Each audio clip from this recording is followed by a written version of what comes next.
Linis nga tayo ng bahay mga idol. Marami tayong nakuhang mga plastic na pwedeng itapon. Pero hindi natin itatapon to. Ibibigay natin to dun sa matandang lagi natin nakikita sa tabi ng Alphamart na nangangalakal. Kaya tara, hanapin natin si Manong dun sa gilid ng Alphamart. Kaya tara. Ito nga yung una nating attempt kaso wala si tatay ngayong araw. Kaya susubukan natin ulit sa pangalawang pagkakataon.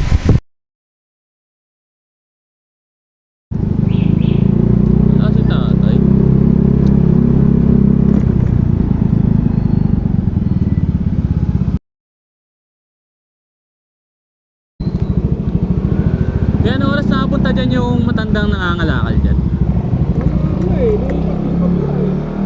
Eh sayang. Bakit? Ibigay ko sana sa kanya yung mga kalakal doon sa bahay eh. Kaysa itapon eh, lagi ko siya nakikita dyan eh. Plastic. Yung mga ano lang, yung lagay ng mga... Galon? Oo, kasi naglinis ako ng bahay.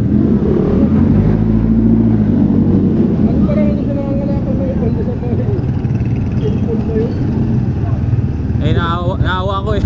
Isa nandyan siya sa mito ah. Dito na yung kapalengke. Asa yung dulo? Hindi dito lang, di ba? Parang na dyan. Oo. Dito sa tumatambay eh. Bigyan ko na kasi na nakaraan yun. Oo. Eh bigla na wala dito, kanino pa binabalik-balikan. Parang lumipat yata ng pwesto. Kaya nga, iniwalay ko na pa naman. Ayan. Kaysa itapon lang.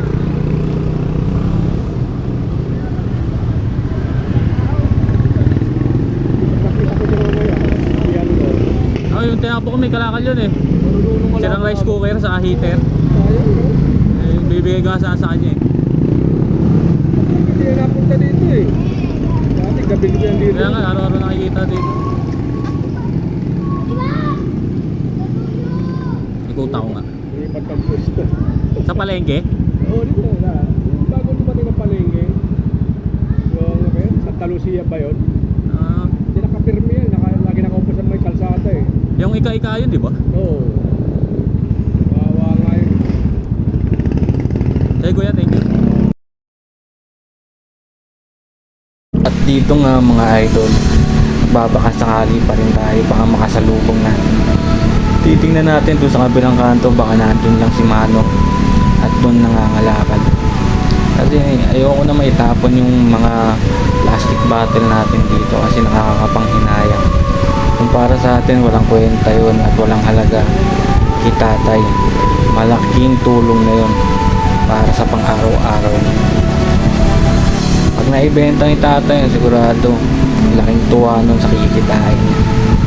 Kaya dito nga, pilit ko pa rin hinahanap si Manong para may aabot sa kanya yung dalawang plastic na puno ng puro plastic bottle. Kaso nakakalungkot at hindi natin siya nakita, kaya uuwi na lang tayo. Abangan nyo lang mga idol, may kasunod pa tong kwento na to. Hahanapin pa rin natin siya at mag-aantay tayo sa susunod na kabanata na lang mga idol.